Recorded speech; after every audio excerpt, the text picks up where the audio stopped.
दुर्योधन इतने पाप के बाद भी स्वर्ग कैसे पहुंच गया? कभी आपने सोचा कि वो दुर्योधन जिसने पांडवों का सब कुछ छीन लिया, जुए की एक बाजी में पूरा इंद्रप्रस्थ हड़प लिया, भरी सभा में द्रौपदी का चीरहरण किया, घर जलवाया, 13 साल तक पांडवों को वनवास में भी चैन नहीं लेने दिया, अभिमन्यु को चक्रव्यूह में घेर कर छल से मरवा दिया, भीष्म, द्रोणाचार्य, कर्ण सबको अपने स्वार्थ के लिए हथियार का इस्तेमाल किया और सबकी मौत की वजह बना। 18 दिन तक जो कुरुक्षेत्र को खून की होली बना दिया, वो दुर्योधन इतने सारे पापों के बाद भी स्वर्ग कैसे पहुंच गया? ये सवाल सदियों से महाभारत सुनने वाले तमाम लोगों के मन में चुभता रहता है। हालांकि जवाब महाभारत के सबसे अंतिम और सबसे कम पढ़े जाने वाले पर्व स्वर्गारोहण पर्व है, और आज हम आपको वही कहानी सुनाने वाले हैं कि दुर्योधन को स्वर्ग क्यों मिला। क्योंकि कुरुक्षेत्र का महासंग्राम जब खत्म हुआ तो पांडव जीत गए थे। युधिष्ठिर ने 36 साल तक हस्तिनापुर पर धर्म से राज्य किया।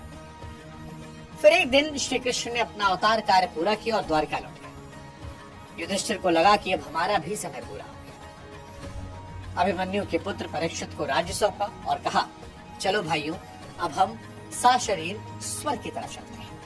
पांचों पांडव, द्रौपदी और एक कुत्ता जो कब से उनके पीछे पीछे चल रहा था, वो हिमालय की तरफ चल पड़े। रास्ता कठिन था, ठंड, भूख, थकान, और इसी वजह से एक एक करके सब गिरने लगे। सबसे पहले द्रौपदी गिरे। भीम ने पूछा, क्यों गिरी? युधिष्ठिर ने कहा, अर्जुन के प्रति थोड़ा सा पक्षपात था।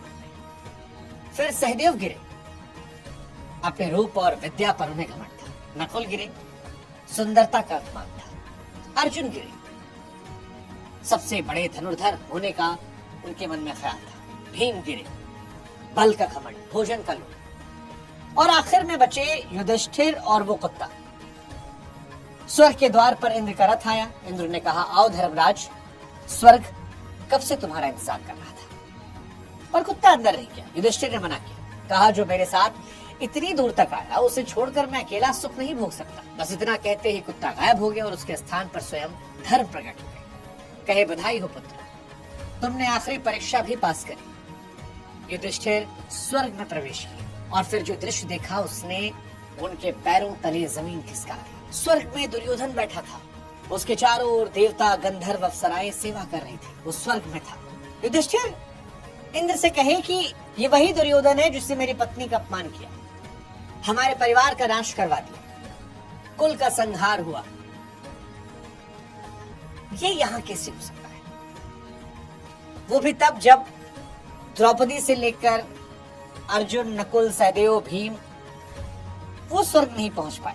इंद्र मुस्कुराए और कहे कि स्वर्ग में कोई बैर नहीं रखता युधिष्ठिर, यहाँ पुरानी दुश्मनियां भुला दी जाती है। और दुर्योधन यहाँ इसलिए पहुंचा है क्योंकि उसने क्षत्रिय धर्म का पालन किया। उसने कभी युद्ध में पीठ नहीं दिखाई, अंत तक डटा रहा, वीरगति पाई।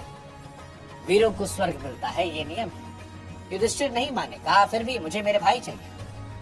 तब इंद्र ने देवदूत को इशारा किया। देवदूत युधिष्ठिर को एक भयंकर जगह ले गए। वहां पर अंधेरा था, कीचड़ थी, बदबू थी, कीड़े मकोड़े थे, चारों तरफ चीखें थी।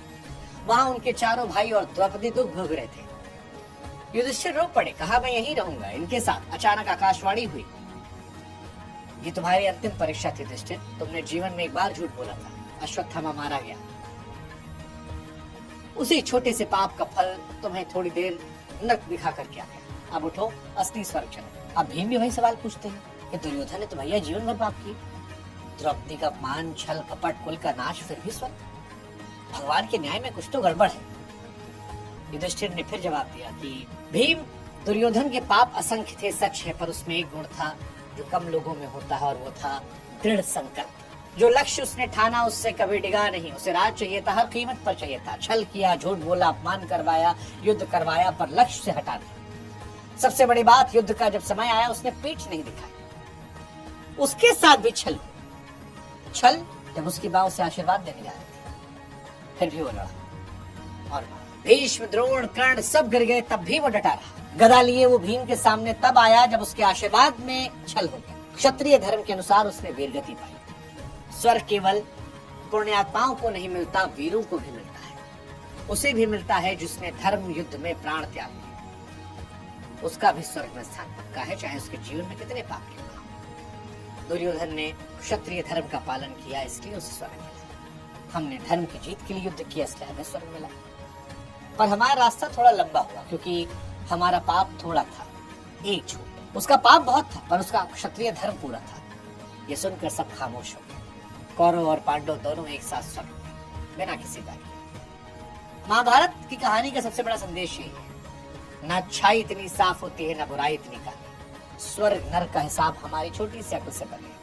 कभी कभी वो व्यक्ति जिसे हम खलनायक कहते हैं, वो किसी एक गुण के चलते स्वर्ग पहुंच जाता है, और हम किसी एक छोटी सी गलती चलते नरक की झलक देख कर आते हैं। दुर्योधन स्वर्ग इसलिए पहुंचा क्योंकि अंत तक अपने संकल्प पर अड़िग रहा, वीर की तरह मरा। बाकी सब हिसाब ऊपर वाले के पास है। महाभारत की कहानी कोई साधारण कहानी नहीं है, जीवन का आईना है। जितनी बार पढ़ो, हर बार कुछ नया सीखने को मिलता है। कोई और कहानी आपको सुननी होगी, आप कमेंट सेक्शन में बताइएगा।